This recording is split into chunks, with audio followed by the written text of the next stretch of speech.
الحمد للہ وکفا والصلاة والسلام علی عباده الذین اصطفى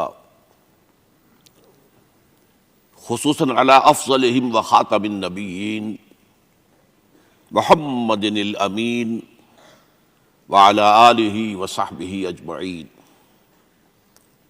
اما بعد فقد قال اللہ تبارک وتعالی کما ورد فی سورۃ الانفال اعوذ باللہ من الشیطان الرجیم بسم اللہ الرحمن الرحیم واذکروا اذ انتم قلیل مستضعفون فی الارض تخافون ان یتخطفکم الناس فآواکم وأیدکم بنصرہ ورزقکم من الطیبات لعلکم تشکرون. وقال عز وجل حاکیا عن موسیٰ علیہ الصلاۃ والسلام کما ورد فی سورۃ الاعراف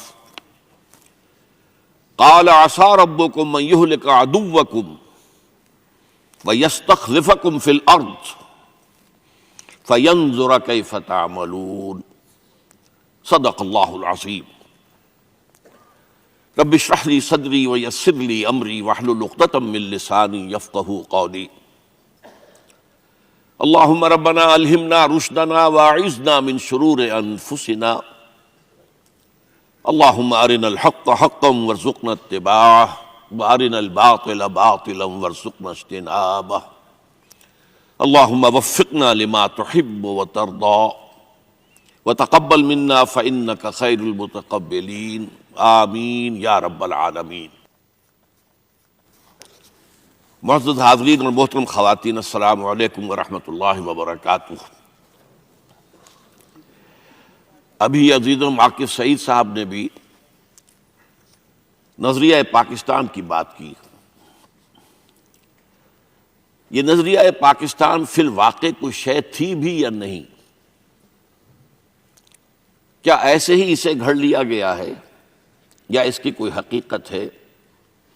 اس پر جیسا کہ انہوں نے کہا ایک کنٹروورسی کافی طویل عرصے سے ہمارے ہاں پیدا کر دی گئی. خلط مبحث پیدا ہو جائے تو ایک بات کتنی ہی یقینی ہو اس پر یقین میں ذوف پیدا ہو جاتا ہے.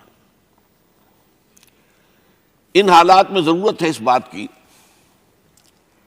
کہ دیکھا جائے پورے تجزیے کے ساتھ، ٹھنڈے غور و فکر کے ساتھ، کہ نظریہ پاکستان نام کی کوئی شے تھی بھی یا نہیں. اگر تھی تو وہ کیا تھا، اور خاص طور پر یہ کہ پھر اس کا خالق کون تھا. ابھی پچھلے دنوں آپ نے بھی اخبارات میں پڑھا ہوگا، الطاف حسین صاحب نے جو ایم کیو ایم کے لیڈر ہیں، خاص طور پر یہ بیان دیا کہ جو لوگ سمجھتے ہیں کہ علامہ اقبال نظریہ پاکستان کے خالق ہے وہ بہت بڑی غلط فہمی میں مبتلا ہے. تو آج ہم چاہیں گے کہ ذرا اس مسئلے کو اچھی طرح سمجھیں، لیکن اس کے لیے ہمیں ذرا تھوڑا سا تاریخ کا جائزہ لینا ہوگا، خاص طور پر انگریزوں کے آنے کے بعد مسلم انڈیا کن مسائل سے دوچار ہو گیا تھا اس کا ایک اندازہ. دیکھیے، جب انگریز ہندوستان میں آیا ہے، پہلے وہ تاجر کی حیثیت سے آیا تھا، لیکن 18ویں صدی کے وسط میں اس نے یہاں حکومت پر قبضہ کرنے کے عمل کا آغاز کیا. اس سے پہلے ہندوستان میں مسلمانوں کی حکومت رہی. بعض علاقوں پر، خاص طور پر وہ جو ہمارا اس وقت کا پاکستان ہے، ان علاقوں پر تقریباً 800 برس سے حکومت چلی آ رہی تھی. پورے ہندوستان پر بھی تقریباً 400 برس تک حکومت کی ہے. ظاہر بات ہے کہ مسلمان کا غلبہ تھا، مسلمان حاکم تھا. یہاں کے دوسرے ابنائے وطن جو ہیں وہ محکوم تھے. لیکن عین اس وقت جب کہ انگریز آ رہا تھا، صورتحال کچھ بدل چکی تھی. مرکزی حکومت جو ہے، مغلیہ حکومت، انتہائی کمزور ہو چکی تھی. حضرت اورنگزیب عالمگیر کے انتقال کے بعد زوال کا عمل جو شروع ہوا ہے وہ تقریباً 100 برس میں اپنی انتہا کو پہنچا. یہاں تک ایک وقت وہ بھی آیا کہ کہا گیا ایک محاورے کے طور پر کہ حکومت شاہ عالم از لال قلعہ تا پالم. پالم ایک گاؤں تھا چند میل کے فاصلے پر جہاں پھر ہندوستان کا ہوائی اڈا بنا، پالم ایئرپورٹ. تو گویا کہ شاہ عالم کی حکومت جو ہے وہ لال قلعے سے پالم تک تھی صرف. بقیہ پورے ہندوستان میں طوائف الملوکی، شمالی ہند میں سکھا شاہی، وسطی ہند میں مرہٹوں کی جو بھی دہشت گردی چل رہی تھی. پورا ہندوستان منقسم تھا ریاستوں میں، ان میں مسلمان بھی تھی، ہندو ریاستیں بھی تھیں. اس سب کے باوجود بحیثیت مجموعی مسلمانوں کا پلڑا بھاری تھا. لیکن 1857 کے غدر کے فروغ ہو جانے کے بعد اور ہندوستان کے براہ راست تاج برطانیہ کے تحت آ جانے کے بعد ایک بڑا بنیادی فرق واقع ہوا. اس سے پہلے شمشیر و سنا کا معاملہ چل رہا تھا تو گئے گزرے حالات میں بھی مسلمان کا پلڑا بھاری تھا. اب جیسے کہ ایک وائسرائے کا قول مشہور ہے، will you be governed by sword اور بائی پین. تاج برطانیہ کے تحت حکومت شروع ہوئی قلم کے ذریعے سے، رول آف لا. اس کے نتیجے میں جو صورتحال پیدا ہوئی ہے، اب ظاہر بات ہے اس کے تحت تو اب تعداد کا معاملہ رہ گیا. اب تلوار تو اب نیام میں چلی گئی، اب سارا معاملہ تعداد کا تھا. تو ہندوؤں کی جو عددی اکثریت تھی اس کے اثرات ظاہر ہونے شروع ہو گئے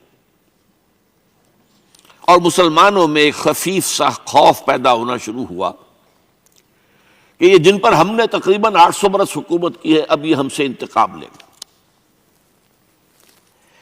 اس پر مستزاد ایک بڑا عجیب فینومینن ہے، اس پر میں چاہتا ہوں کہ آپ توجہ سے غور فرمائیں. انگریزی حکومت جب یہاں آئی ہے تو جو رد عمل تھا یہاں کے مسلمان اور ہندوؤں کا اس میں فرق تھا. پہلی بات تو یہ کہ ہندو پہلے بھی غلام تھا، اب بھی غلام ہو گیا. اس کے لیے معاملہ کوئی نیا نہیں تھا، چینج آف ماسٹرز. پہلے حاکم مسلمان تھے وہ محکوم تھا، اب حاکم انگریز ہو گیا وہ محکوم ہو گیا. لیکن اس کے لہذا اس کے لیے کوئی سائیکولوجیکل شوق نہیں تھا، کوئی بڑا صدمہ نہیں تھا، کوئی بہت رنج اور غم اور الم کی بات نہیں تھی. اس کے برعکس مسلمان ابھی تخت حکومت سے اتار کر زمین پر کھڑے کیے گئے تھے. انہیں تو اپنی جو سابقہ کیفیت ہے وہ ابھی یاد تھی. یہی وجہ ہے کہ مسلمانوں کے اندر بغاوت کے جراثیم موجود تھے.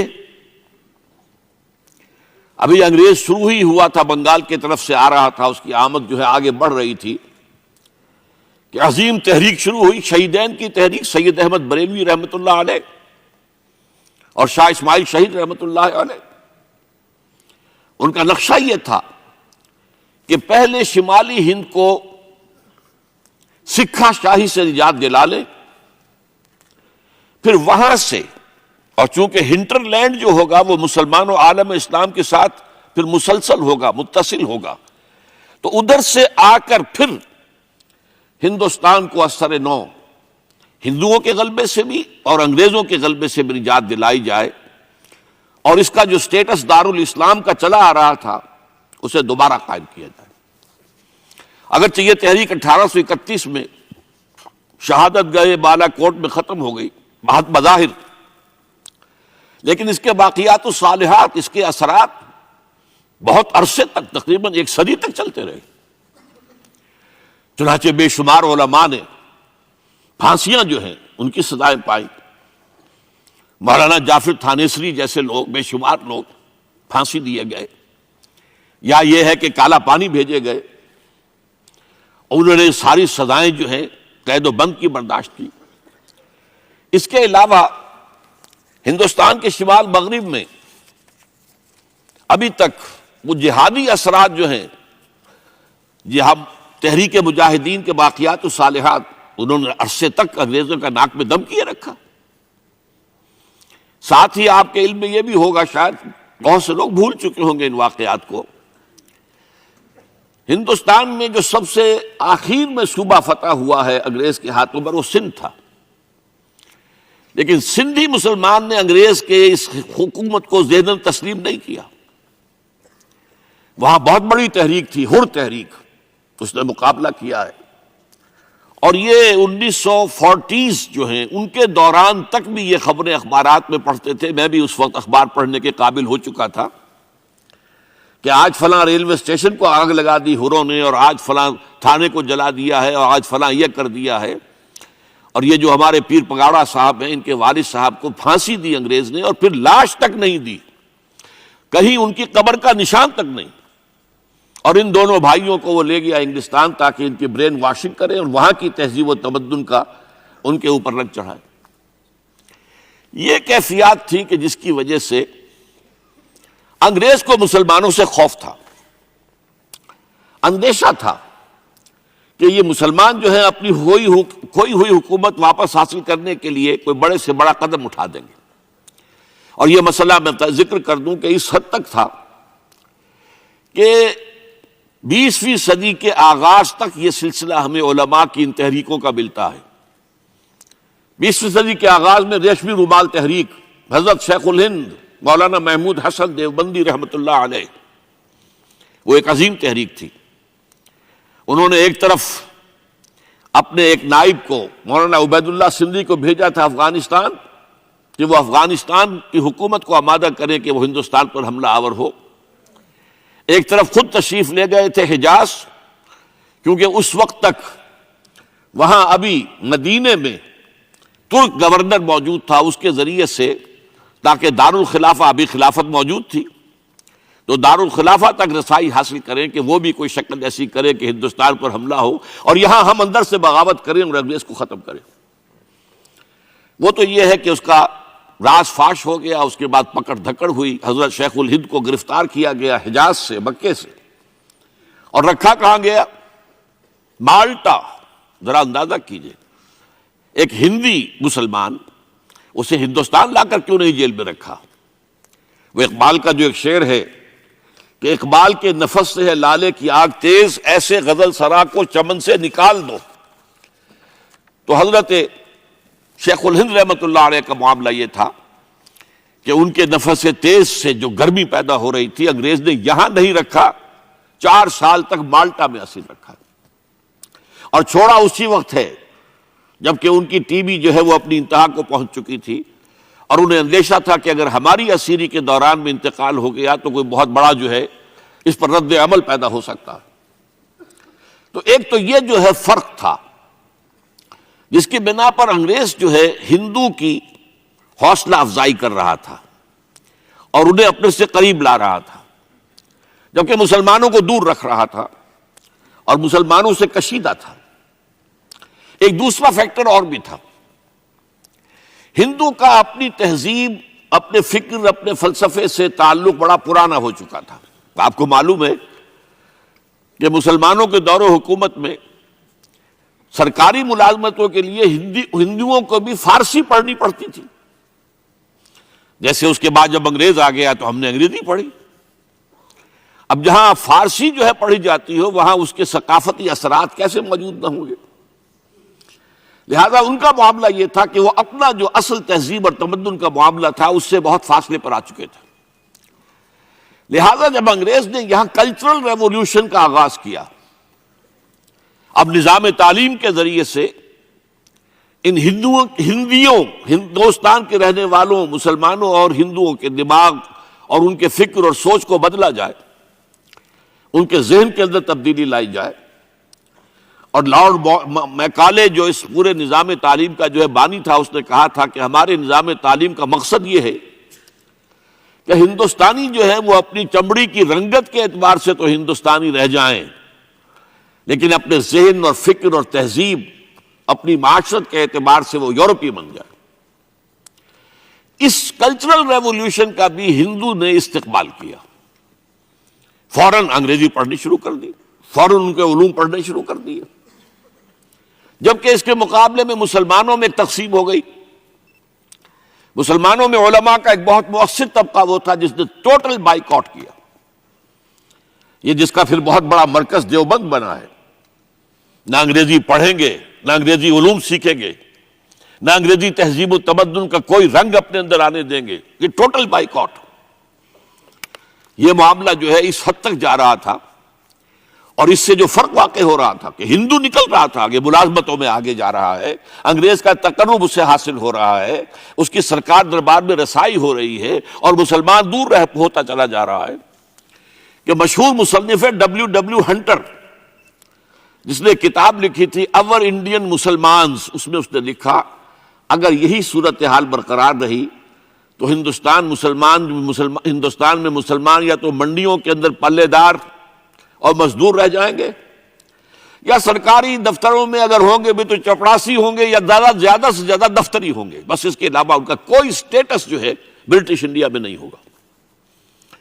اس موقع پر پھر منظر عام پر ایک شخصیت آئی جس کا نام سر سید احمد خان، بڑی عظیم شخصیت، اس میں کوئی شک نہیں، ہمیں ان سے بہت سی باتوں میں اختلاف بھی ہے۔ وہ جہاں تک ایک محب قوم مسلمان تھے، مسلمانوں کی محبت ان کے دل میں تھی، اور انتہائی اس کے لیے دردمند تھے، اس میں کوئی شک نہیں، لیکن وہاں انہوں نے مفسر کی حیثیت سے اور متکلم کی حیثیت سے جو باتیں کی ہیں وہ ہمارے لیے یقیناً بہت تکلیف دہ ہیں۔ لیکن بہرحال ان کا یہ معاملہ، انہوں نے دو کام کیے۔ ایک بڑی عظیم کتاب لکھی اسباب بغاوت ہند، جس میں انگریزوں کو بتایا کہ یہاں بغاوت کس طرح ہوئی ہے اور اس کے اسباب اصل میں کیا تھے، اور ساتھ ہی مسلمانوں کی طرف سے اطمینان دلانے کی کوشش کی کہ مسلمانوں کو تم باغی مت سمجھو، یہ بھی پرامن شہریوں کی حیثیت سے زندگی گزار سکتے ہیں۔ اور دوسرے انہوں نے کہا کہ مسلمانوں انگریزی پڑھو، ورنہ تمہارا وہی حال ہو جائے گا جو ہنٹر نے کہا ہے۔ انگریزی پڑھو، انگریزی علوم پڑھو، انگریزی تعلیم سیکھو، نئے سائنس آ رہی ہے وہ سیکھو، ان چیزوں میں جو چیزیں غلط ہوں انہیں رد کر دو، جو صحیح ہوں انہیں اختیار کرو۔ بہرحال اس کی وجہ سے بھی جیسا کہ میں نے کہا مسلمان تو منقسم ہو گئے، انگریز کے کلچرل ریولوشن کو قبول کرنے کے اعتبار سے ہندو نے یکسو ہو کر قبول کیا، تو ہندوؤں کا معاملہ جو ہے وہ انگریزوں نے بھی ان کی زیادہ دلجوئی کی، انہیں اپنے قریب کیا، تقرب عطا فرمایا، مسلمانوں کو دور رکھا۔ اس اعتبار سے اب یہاں ہندوؤں کی طاقت کا پلڑا بھاری ہونا شروع ہو گیا، اور مسلمانوں میں خوف پیدا ہوا کہ یہ ہندو جو ہے اگر اس سے اسی طریقہ آگے بڑھتے چلے گئے تو یہ ہم سے اپنی 800 سالہ غلامی کا انتقام لیں گے۔ اس احساس کو میں چاہتا ہوں کہ آپ نوٹ کر لیں۔ اب اس موقع پر آئیے، ہندوستان میں دو عظیم سیاسی جماعتیں وجود میں آئیں، ایک انڈین نیشنل کانگریس، ایک آل انڈیا مسلم لیگ۔ عجیب بات یہ ہے کہ انڈین نیشنل کانگریس کا قائم کرنے والا ایک انگریز تھا، مسٹر ہیوم، ایک ریٹائرڈ سول سرونٹ۔ اس کے کانوں میں کچھ ایسی خبریں پہنچی کہ بنگال میں کچھ نوجوان جو ہندو ہیں، خاص طور پر زیادہ ان میں کچھ مسلمان بھی ہیں، نوجوان ہیں ہندوستانی، وہ ایک انڈر گراؤنڈ موومنٹ شروع کرنے والے ہیں جس میں دہشت گردی ہوگی، قتل و غارت ہوگا، انگریزوں کو یہاں سے نکالنے کے لیے وہ طریقے اختیار کیے جائیں گے۔ اس نے اس وقت کا وائس رائے تھا، اس سے بات کی، لارڈ لٹن، اور تجویز پیش کی کہ یہاں ہندوستانیوں کی ایک جماعت جو ہے ایسی قائم ہونی چاہیے کہ وہ دستوری طور پر، قانونی طور پر، پرامن طور پر جو بھی اپنے حقوق حاصل کرنا چاہے اس کے لیے جد و جہد کرے، وہ میدان کھول دیا جائے تاکہ یہ انڈر گراؤنڈ موومنٹ جو ہے اور دہشت گردی کی تحریک جو ہے اس کا ذرا سدباب کیا جا سکے۔ لارڈ لٹن نے اور اس کے بعد لارڈ ڈفرن نے اس کی سرپرستی کی، اور اس کی محنت کے ذریعے سے 1885 میں پونا کے مقام پر آل انڈیا نیشنل کانگریس کا قیام عمل میں آیا۔ اب اس کے ساتھ دیکھیے مسلم لیگ، یہ 21 سال بعد وجود میں آئی ہے، اور اس کا پس منظر بھی یہ ہوا کہ انگلستان میں لبرل پارٹی کی حکومت قائم ہو گئی۔ لبرل پارٹی جو ہے، جیسا کہ اس کے نام سے ظاہر ہے لبرل، اس کے اندر کچھ جو انسانی تصورات ہیں وہ نسبتاً زیادہ تھے، اور وہاں بات ہونے لگی کہ ہندوستانیوں کو بھی کچھ حقوق دیے جائیں اور انتظامی معاملات میں، حکومت کے معاملات میں شریک کیا جائے، کچھ کونسلیں بنائی جائیں، وائسرائے کے ساتھ کاؤنسل ہو، گورنرز کے ساتھ کاؤنسل ہو، جو اس طریقے سے حکومت جو ہے ان کو اور عوام کے درمیان وہ ایک پل کا کام دے سکے۔ اس اعتبار سے ایک تشویش پیدا ہو گئی بہت شدید کہ اگر ان کونسلوں میں یہ ون مین ون ووٹ کے حساب سے اگر نمائندگی ہونی شروع ہو گئی تو مسلمان تو بہت پیچھے رہ جائے گا، دب جائے گا، مستقل غلام ہو جائے گا ہندو کا۔ سر سید احمد کے رفیق کار تھے نواب محسن الملک، یہ تشویش سب سے پہلے ان کے دل میں پیدا ہوئی۔ اس کے ساتھ ہی علی گڑھ ہی کے ایک رئیس تھے حاجی محمد اسماعیل، ان دونوں نے مل کر بہت سے مسلمان زعماء سے رابطہ قائم کیا، اور پھر سب کے مشورے سے، چونکہ علی گڑھ کالج کا پرنسپل انگریز تھا، وائس رائے اس وقت شملہ میں تھا، اور یہ جو پرنسپل تھا یہ بھی شملے میں تھا، اس کے ذریعے سے ملاقات کا وقت لیا۔ چنانچہ ایک وفد شملہ، یہ مشہور ہے، بڑا لینڈ مارک ہے مسلمانان ہند کی تاریخ کے اندر، بہت اہم ہے یہ۔ تو وہاں پر یہ وفد پیش ہوا، اور وہاں پر انہوں نے دو باتیں رکھی۔ ایک تو وہی کہ مسلمانوں کی وفاداری کا یقین دلایا، مسلمانوں سے آپ خطرہ محسوس نہ کریں یا اندیشہ محسوس نہ کریں، ہم آپ کی حکومت کو تسلیم کرتے ہیں، اور یہ جو گورنمنٹ بائی پین اب ہو رہی ہے ہم اس کے ساتھ پوری طریقے سے شامل ہیں۔ اور دوسرے یہی بات انہوں نے کہی کہ کاؤنسلوں کی نمائندگی میں، اور یہ کہ اگر اسی طرح کے کچھ اور ادارے بنے، اس میں اگر نمائندگی جو ہے ون مین ون ووٹ کے اصول پر ہوئی تو مسلمانوں کے ساتھ بہت زیادہ ناانصافی ہوگی، اس میں اس کا لحاظ رکھا جانا چاہیے۔ لارڈ ڈفرن نے اس کا جواب جو ہے بہت مثبت دیا۔ میں اس کا اقتباس پڑھ کر سنا رہا ہوں آپ کو۔ یہ وی پی مینن کی کتاب ہے transfer of power in India. Lord different نے کہا، مجھے آپ ہی کی طرح اس امر کا یقین ہے کہ بر صغیر میں انتخاب کے ذریعے زندگی کا ہر وہ طریقہ بری طرح ناکام ہوگا جس میں محض ایک فرد ایک ووٹ کا اصول کار فرما ہو، اور بر صغیر کی آبادی کی مختلف قومیتوں کے عقائد اور روایات کا خیال نہ رکھا جائے۔ گویا کہ وہ مسلم وفد کا جو نقطہ نظر تھا لارڈ ڈفرن نے قبول کیا۔ اسی سے حوصلہ پا کر پھر ان حضرات نے، محسن الملک، وقار الملک، سر آغا خان اور بڑی بڑی شخصیتوں نے پھر مسلم لیگ جو ہے دسمبر 1906 میں ڈھاکے میں نواب سلیم اللہ خان ان کی محل نما کوٹھی میں یہ اجلاس ہوا، اور اس کے صدر مقرر ہوئے سر آغا خان، اور دو سیکریٹری جو تھے وہ سر سید کے دونوں ساتھی، نواب محسن الملک، نواب وقار الملک۔ اب اس قصے کو ذرا یہاں چھوڑ کر آگے آئیے۔ دو عظیم شخصیتیں مسلمانوں نے ہند کے اندر پیدا ہوئی، ان دونوں کو ہم کہہ سکتے ہیں کو فاؤنڈرز آف پاکستان۔ ایک علامہ اقبال جو مفکر، فلسفی، دانشور، شاعر، اور دوسرے مسٹر ایم اے جناح۔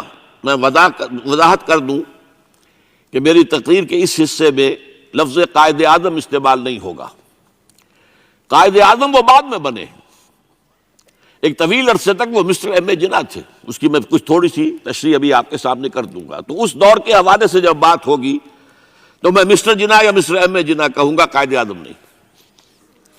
تو دوسری طرف مسٹر ایم اے جناح تھے جو بیرسٹر تھے، وکیل تھے، اور ساتھ ہی ایک سیاسی کارکن بھی تھے۔ ان کی شخصیتوں کے بعض پہلو جو ہے بہت دلچسپ ہے، بہت مختصر میں اس کا اشارہ کر رہا ہوں۔ دونوں بہت ہی یوں سمجھیے کہ قریبی ہم عصر۔ علامہ اقبال جو ہے مسٹر جناح سے صرف 10.5 مہینے چھوٹے تھے۔ جناح صاحب کی پیدائش ہو رہی ہے 25 دسمبر 1876 کو، اور علامہ اقبال کی 9 نومبر 1877 کو، 10.5 مہینے کا فرق ہے۔ مقام جو ہے پیدائش کا اقبال کا تو طے ہے سیالکوٹ، اس میں کوئی اختلاف نہیں۔ جناح صاحب کے مقام پیدائش کے بارے میں اگرچہ عام طور پر کہا جاتا ہے کراچی، لیکن حیدرآباد سندھ میں یونیورسٹی کے ساتھ ملحق ہے انسٹیٹیوٹ آف سندھولوجی، وہاں کے محققین کا فیصلہ ہے اور تحقیق کے بعد کہ وہ جھرک ایک مقام ہے ٹھٹھا کے قریب، وہاں پیدائش ہوئی تھی۔ بہرحال اس مسئلے کو چھوڑ دیجئے، کوئی دلچسپی اس کی کوئی اہمیت نہیں ہے۔ ایک البتہ بات ذرا دلچسپی کی بھی ہے، علامہ اقبال کے بارے میں معلوم ہے ان کا پس منظر خاندانی جو تھا وہ کشمیری پنڈت، کوئی اختلاف نہیں۔ ایم اے جناح کے پس منظر کے بارے میں اختلاف ہے۔ عام طور پر مشہور ہے کہ وہ اسماعیلی کھوجے تھے، لیکن مجھے ایک عجیب اقتباس ملا ہے، یہ 1964 میں آپ بیتی نمبر شائع کیا تھا ماہنامہ نقوش نے 1200 صفحے کا، اس میں تمام مشاہیر کی زندگی کے حالات ان کے اپنے تحریر سے یا اپنے قول کے حوالے سے بڑی خوبصورتی سے جمع کیے گئے۔ اس میں مسٹر جناح کا قول یہ ہے کہ میں اصل میں منٹگومری کے علاقے کے راجپوت ایک خاندان کی نسل سے ہوں۔ اس میں ان کا قول سنا دیتا ہوں، میرے پاس اس کی یہ فوٹو سٹیٹ موجود ہے۔ میں پنجابی راجپوت ہوں، کئی پشتیں گزری، میرے ایک جد کاٹھیا واڑ چلے گئے تھے، وہاں انہوں نے ایک خواجہ لڑکی سے شادی کر لی تھی اور انہی کے خاندان میں مل گئے تھے۔ اس وقت سے ہم لوگ کھوجوں میں شمار ہونے لگے۔ میرے وہ جد جو کاٹھیا واڑ چلے گئے تھے ضلع منٹگومری کے رہنے والے تھے۔ اب اس کا حوالہ کیا ہے؟